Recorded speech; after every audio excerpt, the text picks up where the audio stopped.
게이트성이 있다라고 보는 것은 옵티머스 건. 라임 같은 경우에는 정치적인 사안으로 이제 변질되어 버렸다. 옥중 무슨 서신을 쓴 계기 다분히 정치적이고, 김봉현 씨는 지금 어떻게든 하고 싶은 게 그거예요. 검찰이 날 이렇게 만들었으니까 빠져나가고 싶은 목적이에요.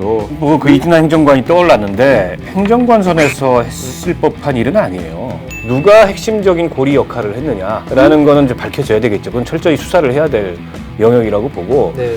그리고 그 수사의 대상에는 성역이 없어야 된다. 네, 여러분 안녕하십니까. 시사저널TV 시사 끝장입니다. 옵티머스 라임 의혹. 이거 지금 국정감사를 계기로 해서 불붙고 있고, 검찰에서도 검사들을 대거 지원해서 지금 수사에 박차를 가하고 있는 그런 사건입니다. 이게 사기 사건이냐, 권력형 게이트냐, 또 라임의 주범으로 꼽히는 그 김봉현 전 회장이 진술 등을 통해서 검찰 개혁을 또 주장하고 나서면서 여러 가지 말들이 무성합니다. 이 문제 박원석 정의당 전 의원, 이준석 국민의힘 전 최고위원과 얘기 나누겠습니다. 박 의원님 보시기에는 이게 좀 포인트가 뭐다? 어떻게 보십니까? 일단 첫 번째로 금융사기 사건인 건 맞죠. 네, 금융사기다. 라임하고 옵티머스하고 사기 스타일이 좀 다른데, 라임 같은 경우는 투자를 하다가 이제 손실이 나니까 그 손실을 만회해 보려고 하다가 결과적으로는 이제 환매 중단 사태까지 가게 되는 그런 유형의 사기였다면, 옵티머스는 출발부터 사기였습니다. 기획 자체가. 네, 그리고 이제 거기 공공기관들도 다 속아가지고 지금 투자를 했다가 네, 지금 망신살이 뻗친 상황 아니겠습니까? 말 못하는 공공기관뿐만 아니라 개인들이 많아요. 개인들도 있죠. 벌써 밝혀진 분만 해도 진영 장관이나 네. 또 김경엽 의원이죠. 이런 분들까지 속아 넘어갔는데, 갑자기 이 사태가 이제 급진전되고 또 급반전되게 된 계기는 네. 김봉현 그 라임의 사실상의 핵심 인물이죠. 네. 구속이 돼 있는데, 김봉현 씨가 공판에 나와가지고 강기정 전 수석에게 MBC 그 광주지사장이었던 이강세를 통해서 돈 줬다, 5천만 원 5천만 원 줬다. 이 얘기를 갑자기 법정 진술을 하면서 네. 이게 이제 권력형 게이트로 확 이제 그 프레임이 짜졌다가, 그분이 갑자기 또 옥중에 서신을 보내가지고 이번에는 현직 검사들을 포함한 네. 이 전현직 검사들과 야당 정치인들을 야권에도 상대로 로비도 했다. 이러면서 이게 김봉현 씨 말 한마디에 춤을 추고 있는데, 분명한 건 여야를 상대로 어쨌든 저 금융 사기 사건의 파장을 축소 은폐하기 위한 로비를 했던 것만은 분명한 것 같아요. 검찰에서도 네. 여야 가리지 않고 정치권 상대 이 로비 정황을 파악을 하고 여당 정치인들에게는 소환까지 통보를 했고, 그리고 여당 정치인 중에 구속된 사람도 있잖아요. 네, 이상호 그렇죠. 전 사하 그 지역위원장. 지난번에 출마했었죠. 그리고 그 야당 정치인들도 이제 수사를 하고 있던 단계에서 이게 지금 이제 그 여론전이 펼쳐지고 있는 상황인데, 일단 저는 김봉현 씨 말 한마디에 이렇게 그 정치권 언론까지 다 출렁이는 거는 조금 우습다. 네. 이런 생각이 듭니다. 그 사람 사기꾼이잖아요, 일단. 그리고 상당한 중형을 받을 수밖에 없고, 중형을 감수하고 본인이 진술했기 때문에 믿어야 된다, 이런 얘기도 일부에서는 나오던데, 김봉현의 어떤 말도 지금 쉽사리 믿기 어렵다, 이런 생각이 들고요. 이준석 측은 어떻게 봅니까? 저는 하여튼 여러 가지 이제 파생된 것들이 있지만은 결국에는 게이트성이 있다라고 보는 것은 옵티머스 건. 옵티머스 건은 권력형 게이트성이 있어 보인다. 너무나도 대담하고 공공기관들이 거기에 돈을 넣은 액수나 아니면 돈을 넣은 방식, 네. 처음에 소개받았다는 내용들을 보면은 저는 이거는 누가 중간에서 역할을 했을 것 같다. 그리고 고문진의 위력이 그 이름이라는 것도 보면은 면면이 네. 화려하잖아요. 네. 사실 근데 이현재 전 부총리 같은 경우에는 지금 재단법인 여시재 이사장도 맡고 있잖아요. 네. 그러니까 그 안에서 또 무수히 많은 정치권 인맥이 퍼져나갈지도 모릅니다. 그러니까 저는 사실 여시재라는 게 뭡니까? 사회 명망가들이 모여 있는 곳인데.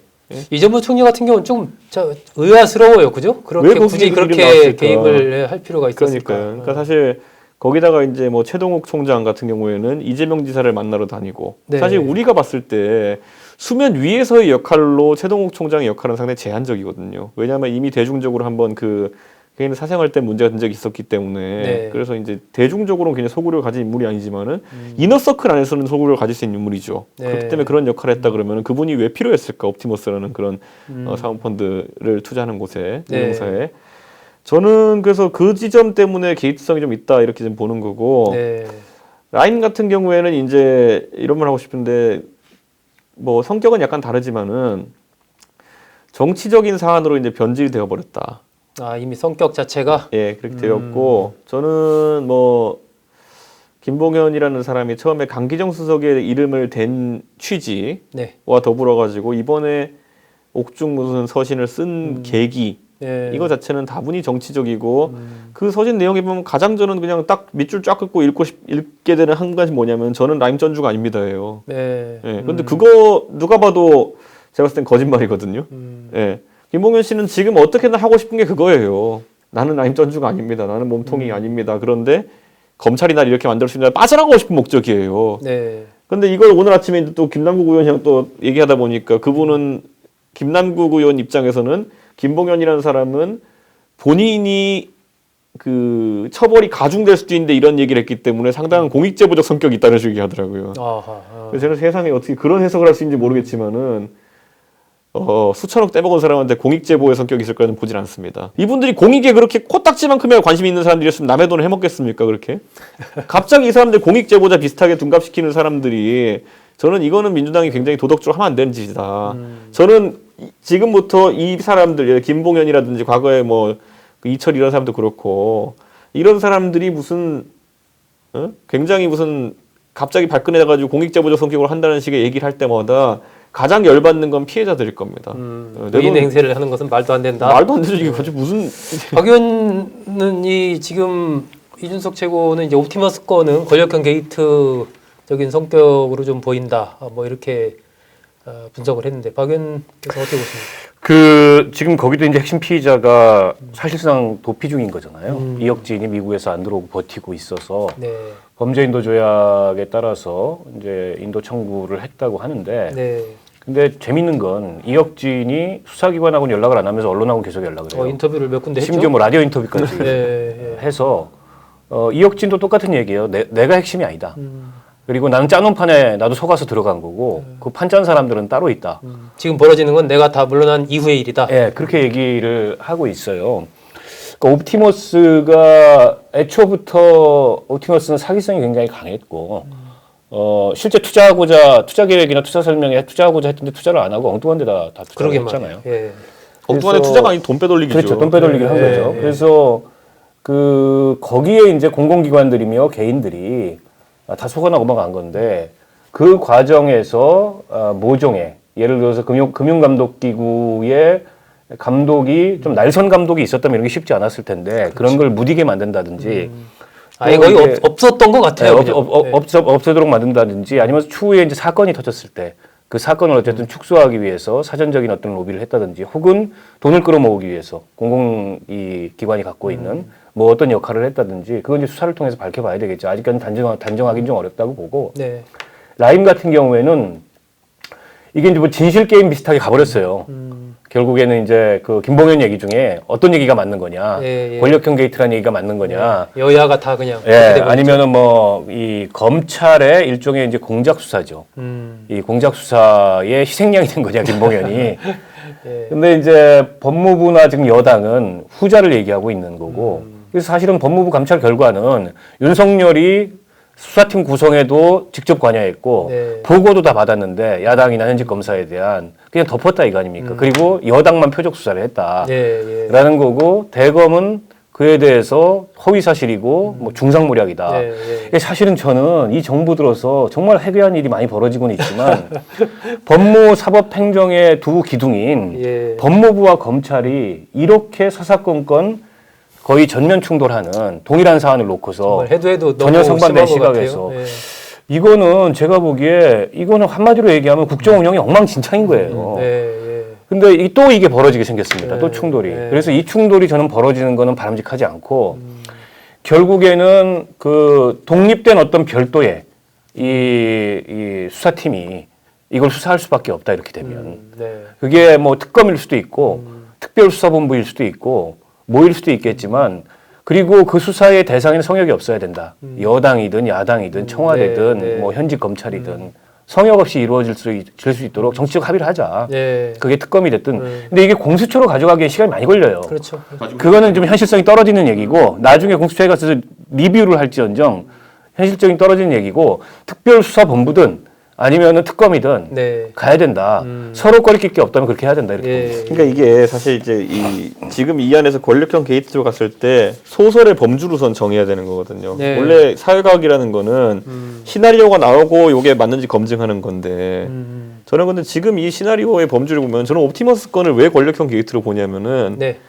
자, 우리가 박근혜 대통령 그때 처음에 미르니 K스포츠 재단이 나왔을 때 최순실이라는 사인이 박근혜 대통령과 경제 공동체고 박근혜 대통령 퇴임 뒤에 먹고 살 걸 만들기 위해 가지고 박근혜 대통령이 대기업의 허리를 비틀어 가지고 K스포츠랑 미래에다 돈을 집어넣고 그 재단의 실질적 이제 소유권을 나중에 가지고 돈을 빼먹으려고 했다. 그 전까지 돈이 빠져나간 거 아무것도 없어요. 박근혜 대통령 개인 통장으로. 그럼에도 불구하고 그 기도를 했다고 해가지고 사실 탄핵되고 이제 그 감옥에 있는 건데 자 그럼 여기서요. 지금 옵티머스 건을 보면 제가 너무나도 황당한 게 이건 금융상품으로서 말이 안 되는 상품이다. 그러니까 공공기관 매출 채권을 몇천억 이렇게 운영해가지고 한다는 게 그럼 애초에 사기의 의도가 짙다고 봤을 때 여기에 왜 이렇게 그 공공기관들이 투자를 많이 했느냐. 어떤 식으로 금융사들이 꼬셨는지 모르겠지만은 그 다음 만약에 여기서 처음 기도했던 대로 사모펀드나 아니면 말도 안 되는 그 페이퍼 컴퍼니들의 돈을 투자해가지고 돈을 빼돌린 다음에 네. 이 옵티머스 펀드 날려버리고 그래서 개인 투자가 일부와 그리고 기관들이 손실을 본 걸로 하고 그 돈은 누가 챙기고 나중에 이 뒤에 있는 어떤 후폭풍만 정치권이 막아낸다면은 이 수천은 그냥 아주 쉽게 공공기관에서 빼돌린 돈이 되는 거예요. 그러니까 저는 이 그림을 만약 제가 지금 그린다면은 검증해볼 가치가 있다고 봐요, 저는. 왜냐하면 이거는 아까 말했듯이 금융감독당국도 검증하지 못했고